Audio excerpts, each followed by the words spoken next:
C'est souvent le désir d'aider les autres et de prendre soin de leur communauté qui pousse les étudiants à s'inscrire au doctorat en médecine. Mais en dépit de leur passion pour leur future profession et de l'engagement du corps professoral, ce parcours académique est très exigeant et peut avoir des effets sur leur santé psychologique. Malgré les prévalences inquiétantes chez eux de symptômes dépressifs, d'idéation suicidaire et surtout d'épuisement professionnel, une bonne proportion des étudiants en médecine rapportent une réticence à demander de l'aide pour leurs problèmes de santé psychologique.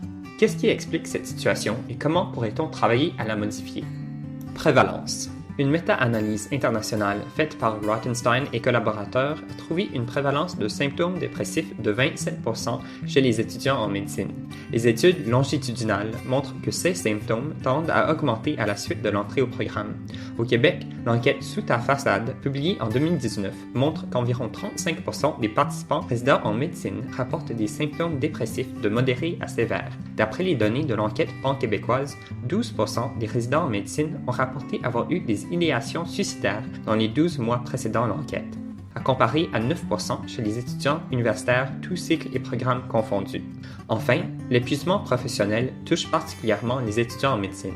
Selon une méta-analyse publiée par Fragerman et collaborateurs en 2019, la prévalence d'épuisement professionnel chez ceux-ci à travers le monde serait de 44%, et ce avant même la résidence. L'épuisement professionnel survient lorsque 3 catégories de symptômes sont combinées. La première est celle de l'épuisement émotionnel. Il s'agit d'une fatigue extrême due à l'exposition continue à des stresseurs, avec le sentiment d'être vidé de toute ressource émotionnelle.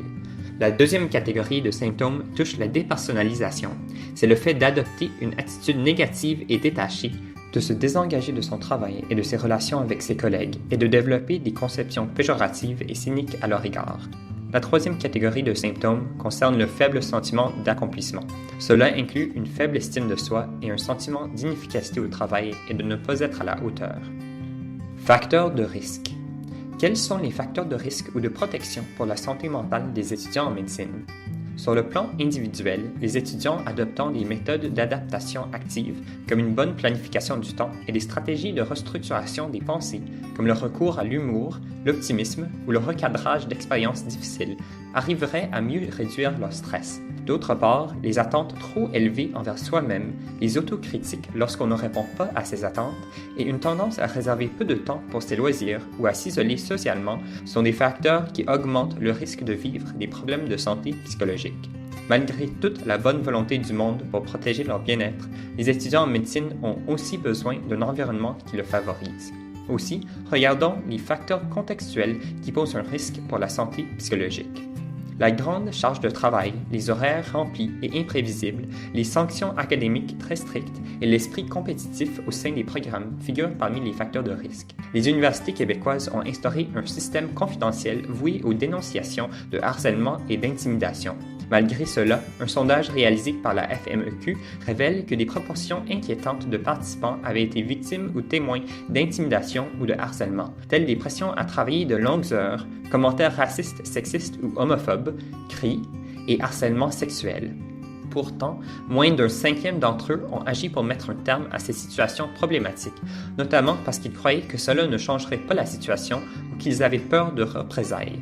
À l'inverse, les pratiques enseignantes qui incorporent de la rétroaction constructive, du temps de discussion et des explications claires du curriculum soutiennent la motivation des étudiants. Barrières.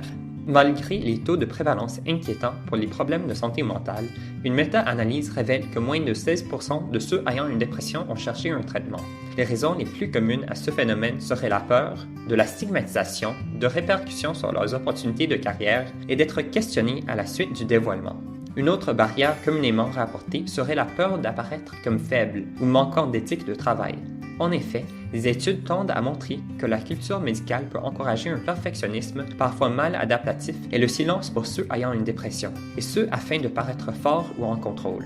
Il y aurait aussi souvent une certaine contradiction entre un discours institutionnel faisant la promotion du bien-être et un environnement d'apprentissage laissant peu de temps et de flexibilité pour répondre aux besoins de santé physique et mentale. Des stratégies ont été proposées pour adresser ces barrières.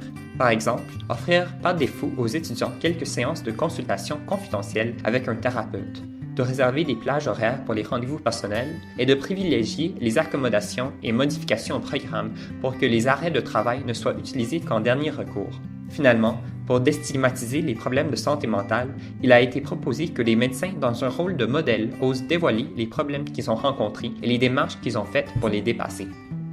Interventions et recommandations. De façon plus large, les études scientifiques ont mené à diverses recommandations. D'abord, poursuivre les efforts pour déstigmatiser les problèmes de santé mentale et promouvoir la prévention. Par exemple, une étude montre que les habitudes de sommeil, l'exercice physique et la fréquence de socialisation des étudiants au tout début de leurs études prédiraient leur niveau de symptômes dépressifs ultérieurs.